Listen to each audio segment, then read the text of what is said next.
लोकसभा चुनाव से जुड़ी खबर। यूपी में सपा और कांग्रेस में सहमति बन गई है। यूपी में 11 लोकसभा सीटों पर कांग्रेस लड़ेगी। लोकसभा चुनाव को लेकर उत्तर प्रदेश से जुड़ी ये बड़ी खबर है, जहां समाजवादी पार्टी और कांग्रेस में सहमति बनी है। उत्तर प्रदेश में 11 लोकसभा सीटों पर कांग्रेस लड़ेगी। अखिलेश यादव ने ट्वीट करके खुद इस बात की जानकारी दी है। हमारे सौहार्दपूर्ण गठबंधन की अच्छी शुरुआत, अखिलेश यादव ने लिखा। ये सिलसिला जीत के समीकरण के साथ और भी आगे बढ़ेगा। इंडिया की टीम और पीडीए की रणनीति इतिहास बनाएगी। बड़ी जानकारी आपको दें लोकसभा चुनाव को लेकर। यूपी से ये बड़ी खबर है। उत्तर प्रदेश में समाजवादी पार्टी और कांग्रेस एक साथ चुनाव लड़ेंगे। 11 लोकसभा सीटों पर कांग्रेस लड़ेगी। अखिलेश यादव ने ट्वीट करके इसकी जानकारी दी। इसके साथ ही उन्होंने कहा कि सौहार्दपूर्ण गठबंधन की शुरुआत हुई है। सिलसिला जीत के समीकरण के साथ आगे बढ़ेगा। अखिलेश यादव ने कहा ये जो रणनीति है इतिहास बदल देगी। इतिहास बदलने की बात कह रहे हैं अखिलेश यादव। उत्तर प्रदेश में समाजवादी पार्टी और कांग्रेस का गठबंधन लोकसभा चुनाव में एक साथ लड़ेगी दोनों पार्टियां। अखिलेश यादव ने ट्वीट करके इस बात की जानकारी दी है। सौहार्दपूर्ण गठबंधन की शुरुआत हमने की है, ये ट्वीट किया है अखिलेश यादव ने। कांग्रेस के साथ 11 मजबूत सीटों से हमारे सौहार्दपूर्ण गठबंधन की अच्छी शुरुआत हो रही है।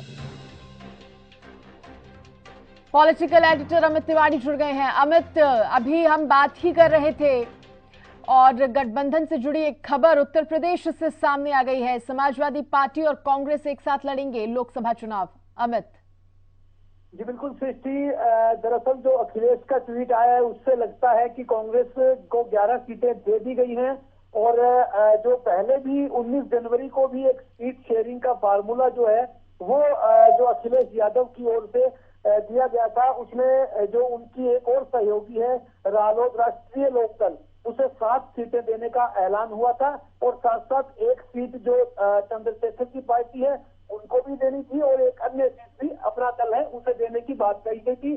तो ऐसे में आज जो ट्वीट किया गया है उससे लगता है कि कांग्रेस को 11 सीटें दे दी गई है। लेकिन एक और खास बात है कि उत्तर प्रदेश कांग्रेस के अध्यक्ष हैं अजय राय, उन्होंने कहा है कि अखिलेश के ट्वीट पर केंद्रीय नेतृत्व को फैसला लेना है।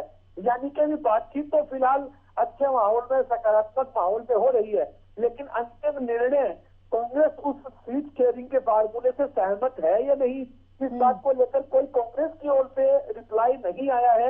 ऐसे में उनका अधिकृत बयान का सृष्टि इंतजार तो है, लेकिन सबसे अहम बात है कि अखिलेश ने कह दिया है, हालांकि आईएनडीआई गठबंधन की ओर से कोई निर्णय अब तक नहीं आया है कि सीट शेयरिंग फार्मूले पर वो कितने सहमत हुए हैं। लेकिन अखिलेश यादव ने अगर ट्वीट किया है तो अमित ये कहना भी गलत नहीं होगा कि अपने आप में ये ट्वीट बहुत कुछ कह रहे हैं। और जिस तरह से उन्होंने ये एक बात ये भी लिखी है कि इंडिया की टीम और पीडीए की रणनीति इतिहास बदल देगी, कह रहे हैं। निश्चित रूप से इंडिया की रणनीति और पीडीए की रणनीति इतिहास बदल देगी, उनकी तरफ से यह कहा गया है। और सकारात्मक माहौल में बातचीत होने की बात जो है वो अभी कांग्रेस नेताओं की ओर से कही गई है। लेकिन सबसे अहम बात है, देखिए जो उत्तर प्रदेश की 80 सीटें हैं उनके अंदर सपा अकेले 60 सीटों पर चुनाव लड़ेगी। अगर जो समाजवादी पार्टी के नेता अखिलेश यादव की ओर से फार्मूला दिया गया है उसके मुताबिक अब उसकी कितनी सहमति उनकी बनती है और कांग्रेस अपना अधिकृत बयान देती है क्या, कौन कौन सी सीटों पर सहमति बनेगी। उत्तर प्रदेश की 11 सीटें जिन पर अभी तक हालांकि उनका खुलासा नहीं किया गया है सृष्टि, लेकिन ऐसा कहा जा रहा है कि वाराणसी के साथ साथ गोरखपुर, महाराजगंज, प्रयागराज, झांसी, कुशीनगर, गाजियाबाद, अमेठी, रायबरेली, लखनऊ और बांसगांव जैसे जो क्षेत्र हैं वो उत्तर प्रदेश कांग्रेस को मिलेंगे चुनाव लड़ने के लिए। अब देखने वाली बात है कि उन सीटों को लेकर क्या कांग्रेस सहमत होती है या अन्य पर उसकी बातचीत रहती है। तो अभी तमाम बातें कांग्रेस के जो जवाब आएगा उसके इंतजार में है। लेकिन एक जिम्मेदार नेता की तरह अखिलेश ने निश्चित रूप से ट्वीट किया होगा, तो उनका ट्वीट का भी अपना महत्व है और कहीं न कहीं इस बात पर कहीं न कहीं कांग्रेस की सहमति बन रही होगी निश्चित रूप से, ऐसा लगता है। अमित, क्या माना जाए, जहां नेशनल लेवल पर ये गठबंधन बनता हुआ नजर नहीं आ रहा है। हमने ममता बनर्जी को भी सुना और बिहार में जो कुछ भी हो रहा है हम वो भी देख रहे हैं, लेकिन क्या माना जाए, उत्तर प्रदेश में ये कुछ कमाल कर दिखा पाएगा? निश्चित रूप से बड़ी विडंबना की स्थिति कांग्रेस के लिए सृष्टि है कि उत्तर प्रदेश में देखिए 2009 के बाद से कांग्रेस फिसड्डी साबित हुई है। कांग्रेस ने 2009 में 69 सीटों पर चुनाव लड़ा, लेकिन वो 21 पर जीती। उसके बाद उसकी गिरावट का दौर शुरू हुआ। 2014 में मोदी लहर के दौरान कांग्रेस ने 67 सीटों पर चुनाव लड़ा, 2 सीटें जीती और फिर 2019 में वो 1 सीट पर सिमट कर रह गई। और तो वो सीट केवल उनकी पारिवारिक सीट रायबरेली रही, जिससे वे निरंतर जीतते रहे हैं, केवल वो जीती थी। और ऐसे में सपा का भी कोई करिश्मा ही वहाँ कमाल नहीं दिखा पाई, वो केवल 5 सीटों पर चुनाव जीती थी। अब ऐसा लगता है कि जैसे गठबंधन के को लेकर आईएनडीए और पीडीए की ओर से जो उसने सपा के अखिलेश यादव ने बयान दिया है, उससे लगता है कि वे कमाल कर दिखाएंगे, लेकिन वह भविष्य के गर्व में है, क्योंकि देखिए राम मंदिर का ऐसा मुद्दा है। अमित आप कह रहे हैं कि कांग्रेस का अभी जवाब आना बाकी है, क्योंकि कुछ भी हो सकता है कि कुछ बदलाव भी हो, लेकिन अगर ये गठबंधन वाकई में ही एक साथ उतरता है लोकसभा चुनाव में, तो क्या लगता है बीजेपी पर उत्तर प्रदेश में इसका कितना असर पड़ेगा? ये निश्चित रूप से आपका सवाल तो जायज है, लेकिन बात दबाव की है। कितना दबाव ये लोग बना पाते हैं और कितने मेल जोल के साथ चुनाव लड़ते हैं, एकजुटता से चुनाव लड़ते हैं, यह उस बात पर तय करेगा। लेकिन इस समय राम मंदिर के विजय रथ पर जो है भारतीय जनता पार्टी सवार नजर आ रही है और उत्तर प्रदेश के गलियारों से, सियासी गलियारों से निकलकर ही राम मंदिर का मुद्दा है वो प्रभावी रहने वाला है। ऐसा चुनाव जो रणनीतिकार है, जो चुनाव विश्लेषक है और जो चुनाव को समझते हैं, उनको ऐसा लगता है कि इस समय जो है देश में राममय माहौल है और उत्तर प्रदेश उसकी राजधानी रहने वाली है, इस तरह के राममय माहौल की। और अयोध्या उत्तर प्रदेश में ही है और ऐसे में इन लोगों को इस राममय वातावरण से मुकाबला करना है पूरे गठबंधन को, चाहे वो पीडीए हो या आईएनडीए हो, तो ऐसे में उनकी कितनी ज्यादा रणनीति कारगर रहेगी यह देखने वाली बात है। और भारतीय जनता पार्टी 80 सीटों पर चुनाव फतेह करने की बात करती है। योगी और मोदी के लिए भी यह चुनाव परीक्षा रहेगा, क्योंकि पहले 62 सीटें 2019 के चुनाव में बीजेपी एनडीए गठबंधन जीती थी, तो इस बार के लिए कितनी सीटों पर वो कारगर रहती है उनकी रणनीति, यह देखने वाली बात होगी, कितना दबाव ये लोग बना पाएंगे।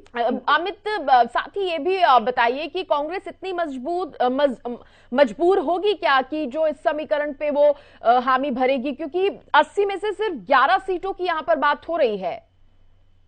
जी बिल्कुल सृष्टि, जिस प्रकार की बोलते हुए आप अभी रुकी कि कांग्रेस मजबूत है या मजबूर, तो इसे निश्चित रूप से आप कह सकती हैं कि कांग्रेस जो है वो इस समय मजबूर है और वो जो देश की चुनावी और जो समीकरण बना हुआ है और भारतीय जनता पार्टी की जिस प्रकार से रणनीति चुनावी चल रही है, उसमें कांग्रेस अपने आप को फंसी हुई महसूस कर रही है। चाहे भारत जोड़ो यात्रा निकाली गई या भारत न्याय यात्रा अब निकाली जा रही है, लेकिन देखिए जिस प्रकार का माहौल देश में बन रहा है उसके आगे कांग्रेस भी मजबूर दिखाई दे रही है और वो इसी मजबूरी में ही मजबूत होकर नहीं, मजबूर होकर उत्तर प्रदेश के चुनाव में उतरने जा रही है और इसीलिए शायद वो 11 सीटों पर भी समझौता करने को राजी हो जाएगी, क्योंकि एक अभी फिलहाल के लिए उसके पास 1 सीट रायबरेली की है। ऐसे में उसे अगर 11 पर अपने विपक्षी जो दूसरे दोस्त हैं उनका साथ मिलता है, तो वो निश्चित रूप से कोशिश करेगी कि 1 से 1 आगे बढ़कर वो अपना कदम बढ़ा पाए, 1 से 2 हो जाए या 2 से 4 हो जाए।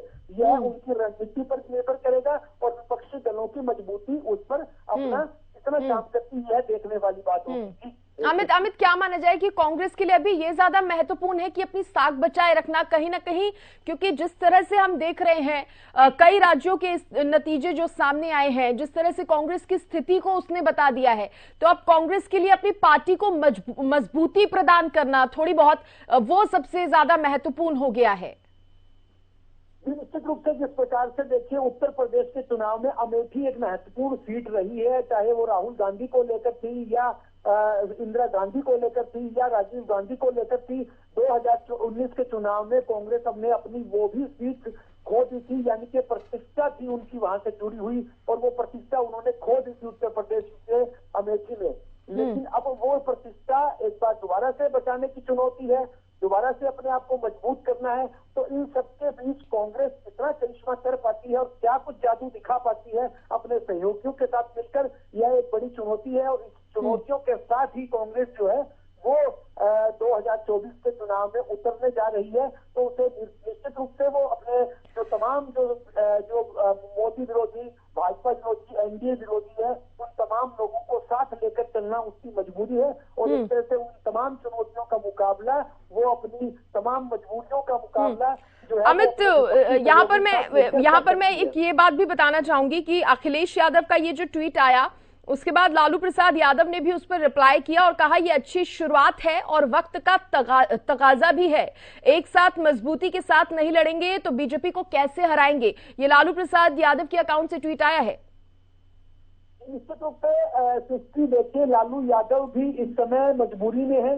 एक तो उनकी जो सबसे बड़ी भूमिका उनकी जो इस बिहार में जो चल रहा है खेल, उसको लेकर वो मजबूर दिखाई देते हैं। ऐसे में एक जो विरोधी है वो दुश्मन का दुश्मन जो है वो दोस्त होता है, ऐसा कहा जाता है। तो ऐसे में लालू यादव भी जो बीजेपी के और एनडीए के विरोधी हैं, तो ऐसे में अखिलेश भी विरोधी है। तो विरोधी का विरोधी दोस्त हो जाए, इसमें कोई दो राय नहीं है। इसीलिए वे अखिलेश का मनोबल बढ़ा रहे हैं और इसे कांग्रेस के साथ अच्छी शुरुआत मान रही है। और एक और बड़ी कारण है सृष्टि, बिहार में भी कांग्रेस की 19 सीटें हैं और ऐसे संभावना है कि बिहार कांग्रेस जो है वो दो फाड़ हो रही है।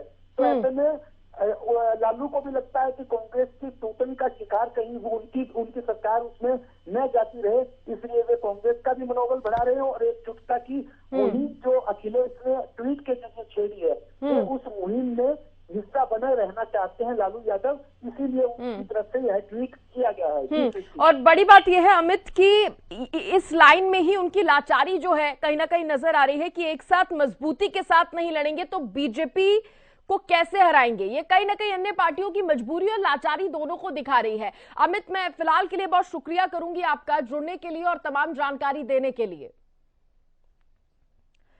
तो देखिए, अखिलेश यादव का ये ट्वीट, कांग्रेस के साथ 11 मजबूत सीटों से हमारे सौहार्दपूर्ण गठबंधन की अच्छी शुरुआत हो रही है। ये सिलसिला जीत के समीकरण के साथ और भी आगे बढ़ेगा। ये ट्वीट जो है अखिलेश यादव के ट्विटर अकाउंट से पोस्ट किया गया है। उन्होंने कहा है इंडिया की टीम और पीडीए की रणनीति इतिहास बदलेगी।